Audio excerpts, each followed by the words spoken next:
Hello tout le monde, on se retrouve pour analyser le soleil au Capricorne de Michelle Obama.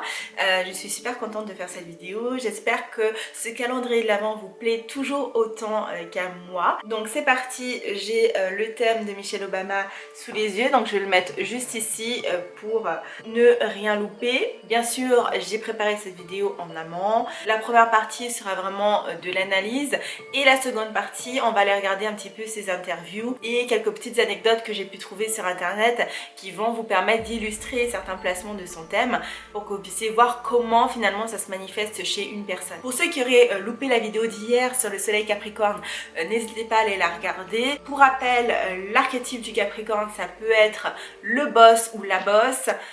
Ça peut représenter la figure paternelle, donc la figure d'autorité on va dire.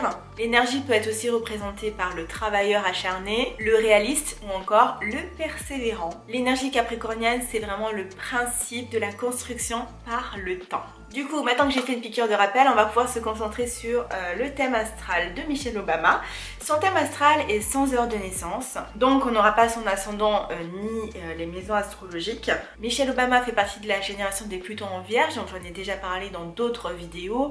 C'est une génération qui est tournée vers la productivité, vers le travail bien fait. L'effort est très important, l'utilité est très importante aussi, et le don de soi aussi d'une certaine manière. Du coup, on a un soleil Capricorne qui ne fait aucun aspect. Pour rappel, moi j'utilise une orbe serrée, donc de 4 à 5 degrés maximum. Mais son soleil Capricorne nous parle déjà de briller par le travail, briller par le labeur, la rigueur, mais aussi des responsabilités qu'on porte, parfois depuis toute jeune, qui sont transmises par les parents entre autres, mais aussi par la vie et ses événements. Alors même si le soleil ne fait pas d'aspect avec Mercure, je voulais quand même en parler parce que Mercure est dans la même énergie, donc ça nous parle d'une façon de penser qui est pragmatique, construite. D'une certaine façon, l'énergie des signes cardinaux comme le Capricorne, la Balance, le Cancer ou le Bélier donne un aspect visionnaire. On voit loin, on voit sur le long terme. C'est le super pouvoir de manifestation finalement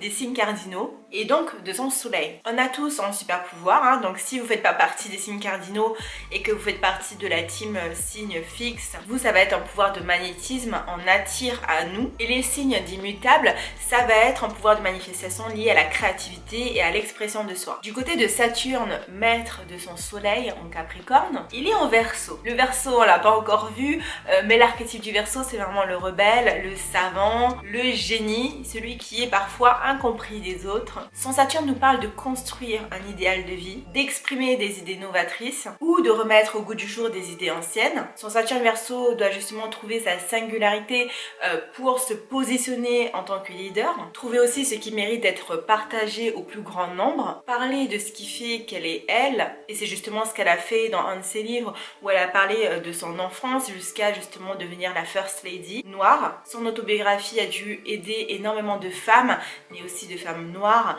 à croire en leurs rêves. Donc elle incarne parfaitement déjà son Saturne Verseau. Son Saturne fait un carré à Neptune qui est en Scorpion quant à lui. C'est intéressant parce que les carrés en signe fixe nous parlent de la peur du désamour. C'est la peur de ne pas être aimé pour qui nous sommes, et c'est pour ça que quand on dépasse justement cette peur, le pouvoir de manifestation, c'est justement d'être magnétique et d'attirer à nous les gens, d'avoir justement ce pouvoir d'attraction et d'abondance. Est-ce que Michelle Obama a beaucoup douté d'elle? Est-ce qu'elle a eu peur de se faire pointer du doigt, de se faire détester? Est-ce qu'elle a subi des trahisons qui l'ont par la suite endurcie? Sûrement, mais elle avait une vision. Elle avait la vision du Capricorne, qui lui donnait une raison de se battre. Quand vous enclenchez le pouvoir de votre soleil, tout se déclenche après de manière naturelle et fluide. Les énergies communiquent entre elles, donc finalement, peu importe le travail que vous entamez sur vous, vous n'imaginez pas les répercussions que cela va avoir sur chacun des domaines de votre vie. Mais pour en revenir au carré à Neptune, Neptune nous parle de notre faculté intuitive, de notre imagination, de notre part spirituelle et notre manière de transcender les choses. En Scorpion, ça peut donner une touche mystique, dans le sens où on attire à nous qui on veut en fait. Et Michelle Obama, on a envie de la suivre, sans même savoir son parcours, sans même savoir qui elle est. Elle a un charisme naturel. Mais surtout, le Scorpion, ça lui permet d'aborder des sujets qui sont tabous ou inabordables avec puissance. Car le Scorpion analyse tout et sonde tout. D'une certaine manière, elle fait bouger l'inconscient collectif avec Neptune en Scorpion.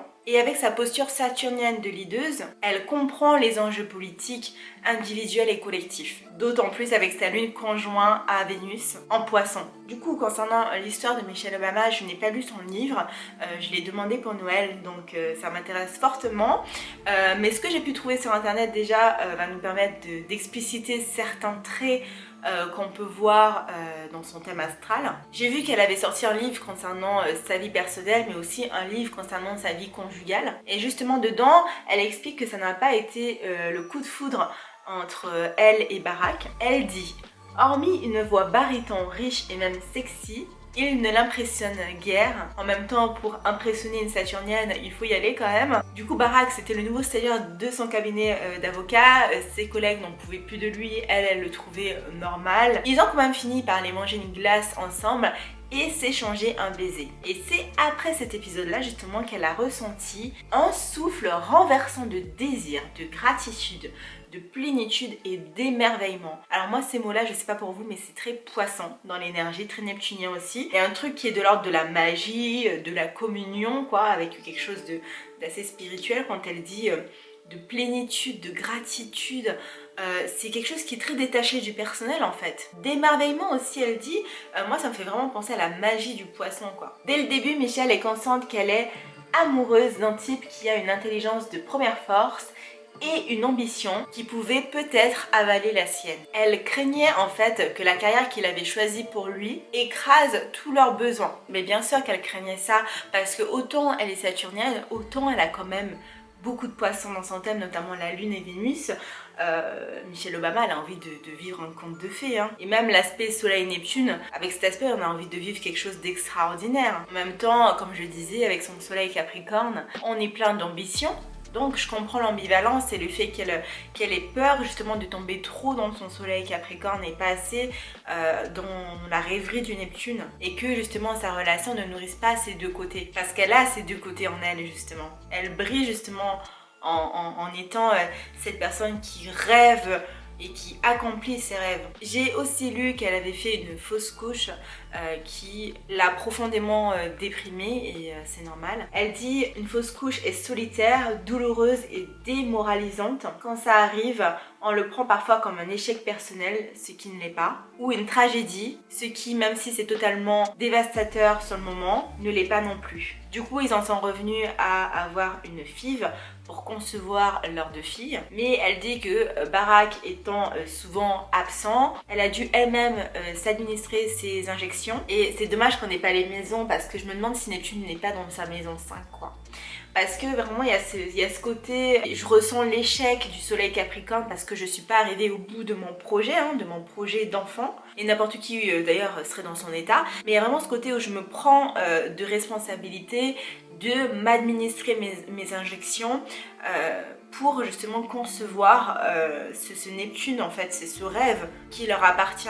Quoi qu'il en soit, tout s'est très bien passé, donc ils ont eu leurs deux filles, le couple bat de l'aile et Barack s'est lancé en politique, etc.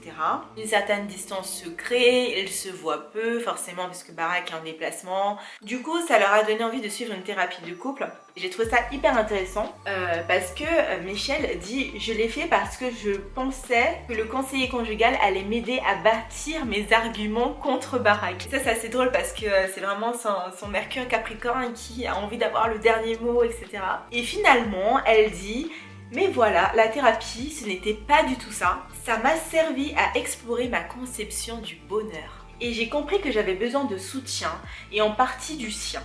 Mais je devais construire ma vie d'une manière qui fonctionne pour moi. C'est magnifique ça. Elle dit que les séances lui permettent aussi d'expliquer à Barack que chaque fois qu'il est absent, elle ressent de la vulnérabilité. J'ai dû apprendre à exprimer ce sentiment à mon mari, dit-elle. Il ne comprenait pas la distance de la même manière. Il a grandi sans sa mère pendant un grand nombre d'années et il savait qu'elle l'aimait beaucoup. Moi, j'ai toujours pensé que l'amour devait être proche. L'amour, c'est manger ensemble chaque soir le dîner. C'est la constance, la présence. J'ai donc partagé ma vulnérabilité et j'ai dû apprendre aussi à aimer différemment. Il y a une grosse part spirituelle en fait dans la vie de Michelle Obama, où elle se rend compte finalement de plein de choses. Elle sort justement de son côté très cartésien de famille qui est dirigée par les règles, etc. pour justement entrevoir une autre façon finalement d'aimer, une autre façon de concevoir le bonheur comme elle dit. Je sais pas pour vous, mais moi ça m'a touchée en fait quand j'ai lu ça. Elle grandit à travers l'expérience du couple, à travers l'expérience de la famille, de la conception d'une famille. L'énergie Capricorne lui permet justement de persévérer dans ses efforts et de ne pas abandonner, et d'aller quelque part poursuivre ses rêves neptuniens. Et ça c'est super beau de voir comment ça se manifeste dans la vie d'une personne. Du coup, une fois que son mari est élu, Michelle s'efforce d'équilibrer sa vie de couple avec la réalité, qui fait que Barack est président des États-Unis. Mais cependant, la Capricornienne ne manque pas de le ramener à la réalité, puisqu'elle l'oblige, entre guillemets, à assister au dîner familial chaque soir. Elle dit: c'est une des choses que j'ai introduites à la Maison Blanche, un code strict pour qu'ils se tiennent au courant de ce qu'on faisait. Oui, tu es président, mais tu peux ramener ta fraise du bureau ovale, t'asseoir et parler à tes mômes. Je trouve ça trop drôle. Elle dit parce que les enfants apportent du réconfort, ils te font penser à autre chose qu'aux problèmes du jour. Et vraiment, j'ai trouvé cette phrase magnifique. Du coup, j'ai vu que le couple Michelle et Barack sont des parents plutôt cool. En tout cas, depuis que Barack n'est plus président, Michelle dit avoir retrouvé son couple. Tu m'étonnes. Elle dit: on se retrouve de nouveau, on a des dîners en tête à tête et des moments où on est tout seul, juste nous et nos rêves. Et voilà, quelle belle phrase pour conclure justement cette vidéo. J'espère que ça vous a plu. En tout cas, n'hésitez pas à liker cette vidéo si c'est le cas. On se retrouve demain pour parler du soleil en Verseau cette fois-ci. Je vous souhaite à tous une bonne journée, une bonne soirée selon le moment où vous allez regarder cette vidéo. Et je vous dis à demain. Ciao, ciao!